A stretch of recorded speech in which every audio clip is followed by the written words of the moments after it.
Hello and good evening मेरे दोस्तों, आपका स्वागत है हमारे चैनल नॉटी चेस व्यूअर में। और आज मैं एक हल्का सा अलग टॉपिक लेके आया हूँ। आज इज़राइल और फिलिपिस्तीन के बीच जो वॉर चल रही है उसका रीज़न क्या है वो मैं बताना चाहूँगा, या कोशिश करी मैंने वो चीज़ को फाइंड आउट करने की, और जो मेरे थॉट है मैं वो आपके सामने रख रहा हूँ।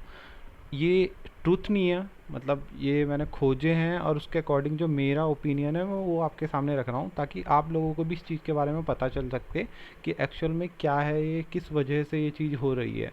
सो बेसिकली ये जस्ट फॉर इन्फॉर्मेशन है कि कल के दिन आप किसी के सामने ऐसे ही ना बोलने लग जाओ कि हाँ क्या है, इंडिया को सपोर्ट करना चाहिए।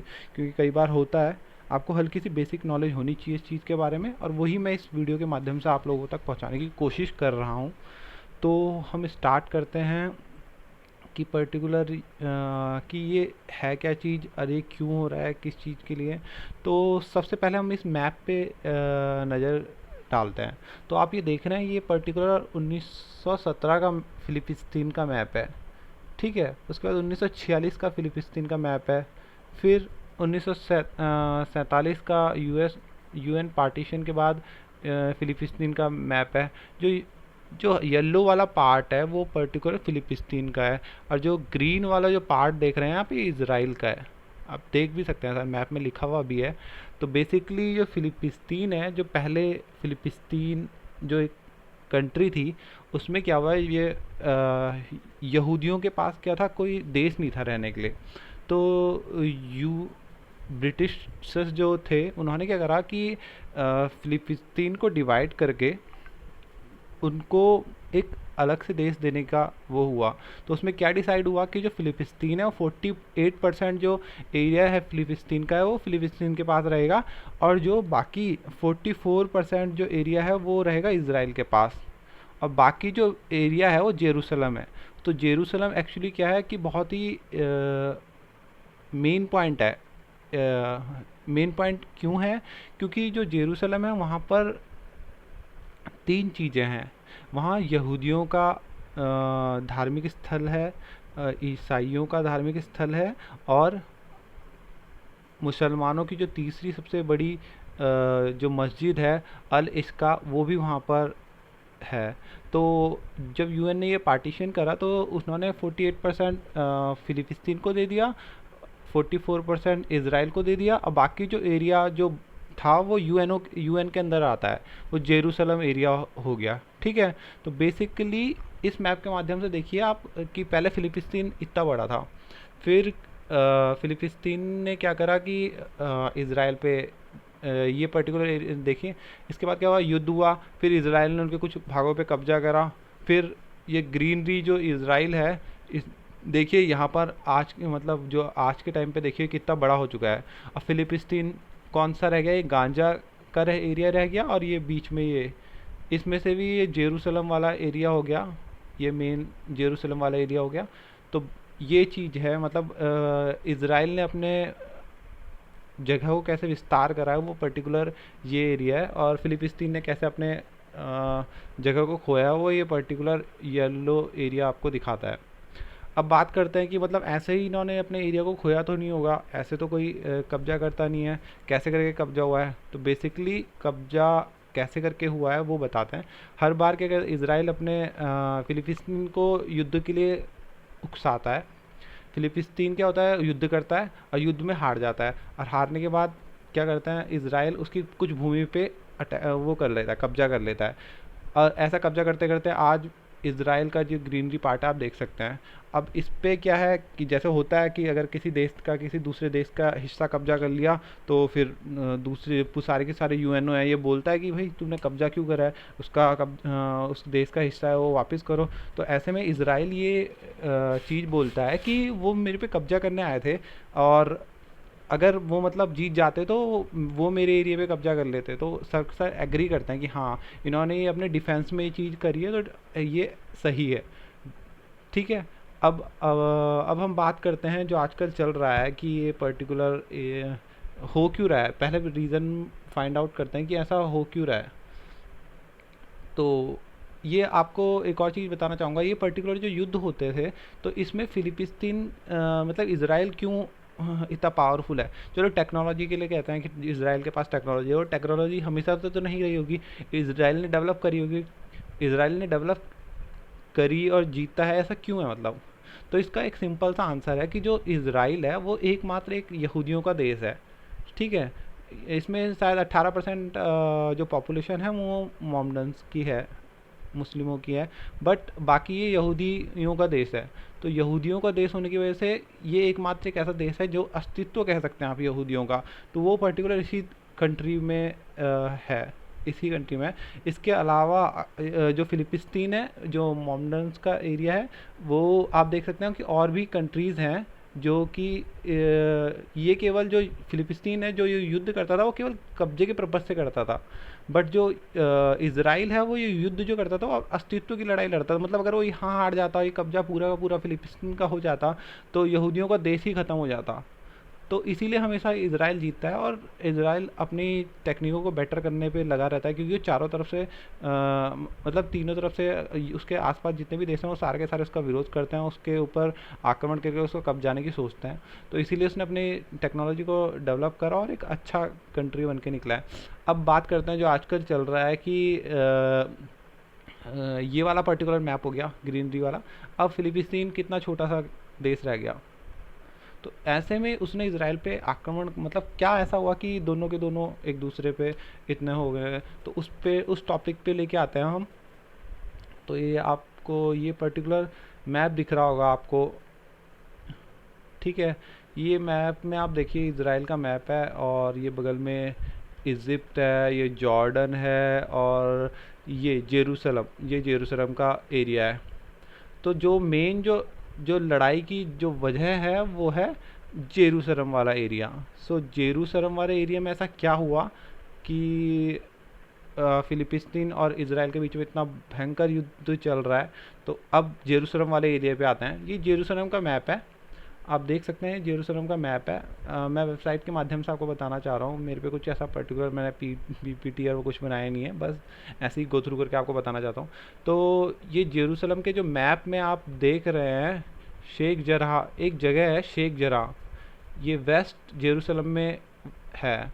तो जो इज़राइल है उसने बोला है कि ये ज़मीन जो है उनकी है।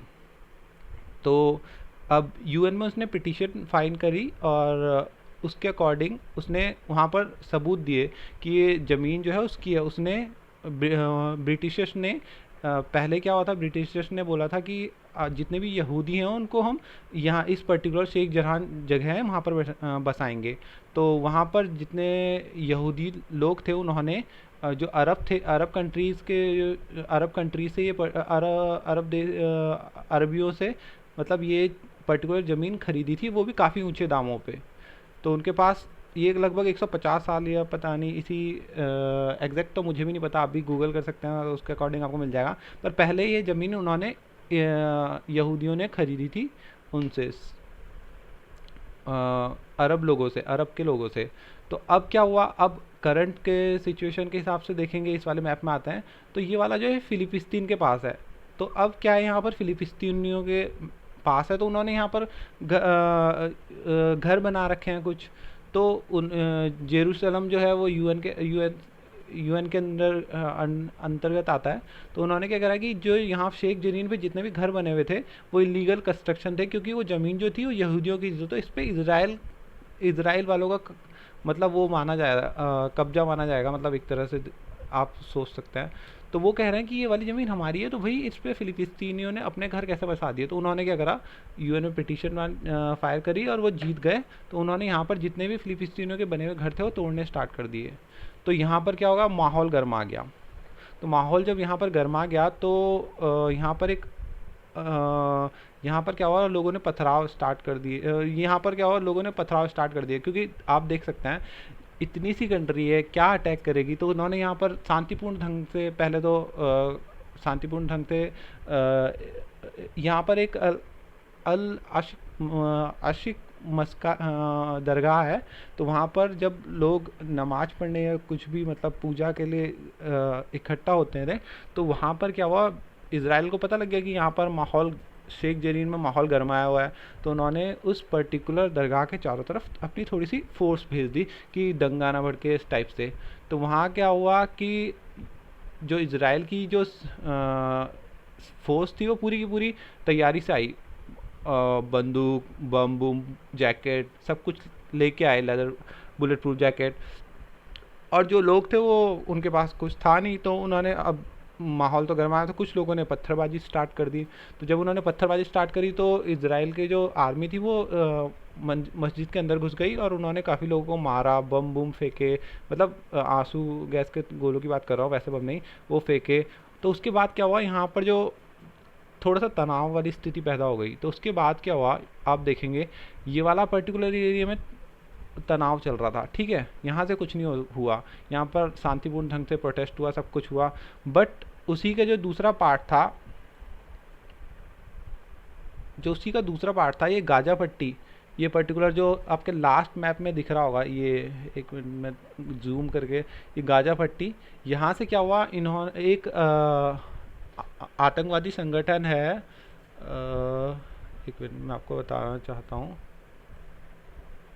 ये वो दरगाह है अल असिक दरगाह, जो तीसरी सबसे बड़ी दरगाह है मक्का मदीना के बाद।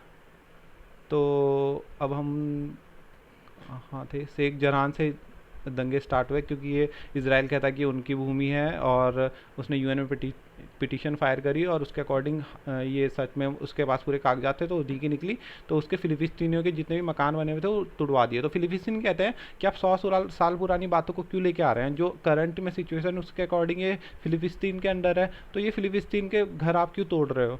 तो ये पर्टिकुलर उन्होंने शांतिपूर्ण पर उन्होंने यहाँ पर प्रोटेस्ट करा फिलिस्तीनियों ने, और यहाँ पर नॉर्मल शांतिपूर्ण ढंग से एक प्रोटेस्ट चला, और ऐसा कुछ नहीं हुआ कि मतलब लड़ाइयाँ छिड़ जाएं या ऐसा कुछ नहीं हुआ। ये बात केवल यहीं तक हुई। और उसके बाद क्या हुआ, उसके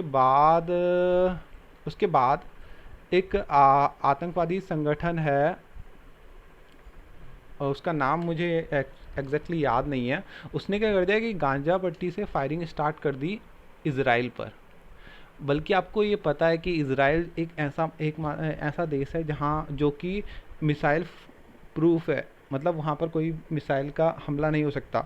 ये जानते हुए भी उसने गाजा पट्टी, फिलिस्तीन उस आतंकवादी संगठन ने गाजा पट्टी से इज़राइल पर बम बरसाने शुरू कर दिए। आपको पता है वो बम इतने सारे क्यों बरसाएगा, क्योंकि ये बात उनको भी पता थी कि इज़राइल एंटी मतलब उस पर कोई भी मिसाइल वो नहीं कर सकती है, अटैक नहीं कर सकती है, उनको भी पता था, एंटी मिसाइल कंट्री है। तो उन्होंने क्या करा कि एक साथ 200 मिसाइल्स या 500 मिसाइल छोड़ दी। तो जो एंटी मिसाइल है वो पर्टिकुलर, जैसे मतलब 200 अगर मिसाइल आप किसी कंट्री पे छोड़ेंगे तो वो तो एक तबाह हो जाएगा एक तरह से। पर इराक में आपने सुना होगा कि केवल एक घर उड़ा या एक बिल्डिंग उड़ी, वो इसी वजह से क्योंकि उनके पास एंटी मिसाइल सिस्टम है। तो उन्होंने क्या करा, एक साथ 200 जो मिसाइलें छोड़ी हैं तो उनको एंटी मिसाइल के थ्रू उनको डीएक्टिवेट करा उन्होंने। तो ज़्यादातर चीज़ तो डीएक्टिवेट हो गई, बट कुछ बची जो कि कई जगह पड़ी, और इज़राइल के कुछ लोगों की मौत हो गई। इसके बाद इज़राइल ने स्टार्ट कर दिया, इसराइल ने बोला कि हमारे यहाँ के लोगों की मौत इस वजह से हुई, तो उन्होंने भी उसका रिप्लाई करना स्टार्ट कर दिया और गांजा पट्टी पे बम बरसाने शुरू कर दिए। अब बात आती है कि इंडिया वाले की, इंडिया ने खुलकर इज़राइल का साथ क्यों नहीं दे रहा है, इस पर्टिकुलर चीज़ पे आते हैं। तो अब हम इंडिया का पर्टिकुलर, पहले ये जानने के लिए हमें पहले इंडिया का मैप देखना पड़ेगा। तो हमने इंडिया का मैप ये ओपन कर लिया है, ठीक है। अब इंडिया का मैप आप देखेंगे, इज़राइल क्यों नहीं बोल रहा है खुल के कि हाँ इंडिया हमारे साथ है, या इंडिया क्यों नहीं बोल रहा है खुल के कि इज़राइल के साथ हैं। तो उसके लिए हम आपको बताना चाहेंगे कि ऐसा क्यों है। तो उसके लिए मैं बताना चाहूँगा कि आप ये देख सकते हैं इंडिया का मैप। अब इंडिया के मैप में अगर आप ये वाला पर्टिकुलर एरिया देखेंगे, ये पीओके पाद अधिकृत कश्मीर है, मतलब पाकिस्तान ने जो कब्जाया हुआ भारत का हिस्सा है वो है। और ये वाला जो एरिया है ये स्काई चीन है, जो कि चाइना ने कब्जा रखा है, जो भारत का हिस्सा है, ठीक है। अब आप बोलेंगे इस चीज़ का उससे क्या लेना देना है, एक्चुअली फ़िलिस्तीन ने जो ये वो इसराइल ने जो फ़िलिस्तीन का कब्जा करा हुई है, वो फ़िलिस्तीन अपनी ज़मीन मानता है। अगर भारत ने इस पर्टिकुलर बैटल में इसराइल का सपोर्ट खुल के कर दिया, बोल दिया कि भैया हाँ सही है, इसने कब्जाया हुआ है तो हाँ इन्हीं की ज़मीन है, तो फिर जो पाकिस्तान और चाइना है वो भी यही बोलेंगे कि भैया वहाँ तो आप कह रहे हो सही है, तो यहाँ भी तो ये पाकिस्तान ने कब्जा रखा, तो ये एरिया भी तो पाकिस्तान का ही हुआ, ये वाला एरिया भी तो चाइना का ही हुआ। तो इसीलिए जो इंडिया है वो खुल के नहीं बोल सकता कि हम इसराइल के साथ हैं। ये इसराइल भी जानता है, इसलिए वो अपनी जो सपोर्टेड कंट्री थी उसमें से इंडिया को बाहर रखा हुआ है। तो यही रीज़न है कि इंडिया भी खुल के नहीं बोल सक रहा है, क्योंकि हो सकता अगर उसने ऐसा बोल दिया कि हाँ जो कब्जा करा है बिल्कुल सही है, तो फिर यहाँ पर ये वाला एरिया पाकिस्तान ही बोलेगा कि हाँ जो हमारा ये एरिया है ये हमारा हो गया क्योंकि इसने हमारा कब्जा है, तो चाइना भी बोलेगा ये वाला एरिया हमारा हो गया क्योंकि इसने हमारा कब्जा है। तो इसी वजह से शायद इंडिया खुल के सपोर्ट नहीं कर रहा है, और ये बात इसराइल को भी पता है, इसलिए वो भी अपने सपोर्टिव कंट्री की जो लिस्ट निकाली है उसमें से इंडिया को बाहर रखा है। तो मेन रीज़न यही है। और हाँ, हो सकता है इस इन्फॉर्मेशन को देते हुए मैं भी मतलब कुछ चीज़ें मिस कर गया हूँ, बट जितना मुझे पता था मैंने वो आप तक पहुँचाने की कोशिश करी है। अब बाकी आप लोगों को अगर कुछ पता है तो कमेंट के माध्यम से मुझ तक पहुँचाने की कोशिश करें, और मैं कोशिश करूँगा कि मतलब वो भी उसको भी अच्छी तरह पढ़ सकूँ और उसमें से जो भी चीज़ मतलब मुझे मिले वो मैं आप तक पहुँचा सकूँ। थैंक यू, आपने ये वीडियो देखी। आशा करता हूँ कि आपको थोड़ा बहुत इस वीडियो के माध्यम से समझ में आया होगा कि ऐसा क्यों हो रहा है, किस लिए हो रहा है। धन्यवाद।